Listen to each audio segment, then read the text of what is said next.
А игроки клуба «Манчары» стали обладателями Кубка города Якутска по футзалу. В финальном матче турнира они со счетом 5-1 обыграли команду «Уфкимс». Участие в Кубке приняли 32 команды из ведущих лиг города. Подробнее о заключительном дне соревнований в следующем сюжете.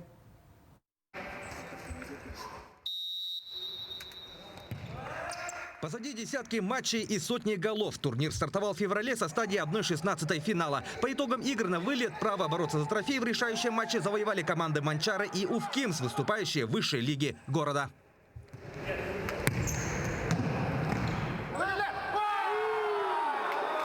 Игроки «Манчара» активно играли в 5 полевых, что позволило им завладеть территориальным преимуществом. Как итог, мегинцы в первой 25-минутке обеспечивают себе комфортное преимущество, забив 3 мяча. «Уфкимс» же ответил на это одним результативным ударом.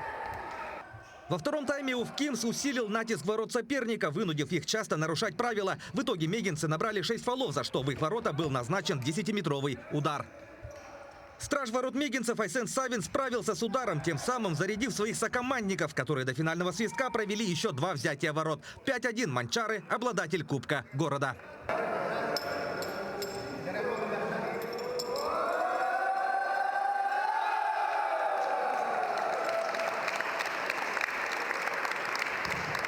К этому турниру команда «Манчары» начала подготовку еще в октябре. Футболисты провели сборы не только в республике, но и приняли участие в выездных турнирах.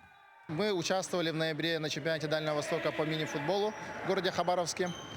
После этого у нас в апреле месяце был чемпионат России в городе Ставрополь, там, где тоже мы представляли Дальний Восток. И для нас мы оцениваем, что мы очень хорошо выступили в данных соревнованиях. По итогам турнира лучшим вратарем был признан страж ворот мегинцев Айсен Савин, внесший весомый вклад в эту победу не только как вратарь, но и как 5-й полевой игрок. Это награда лучшего вратаря не за этот матч. Это на протяжении всего турнира. Если бы не моя команда, если бы они так не выкладывались в обороне, я бы эту номинацию, кажется, не получил бы. Это заслуга всей команды. Кубок города отгремел. Победители регулярных лиг также выявлены. Якутский футзал уходит на небольшой перерыв. Следующим стартом станет турнир в рамках игр «Дети Азии». Власий Сергеев, Тимур Калмогоров, Джоустан Иннокентьев, Якутск.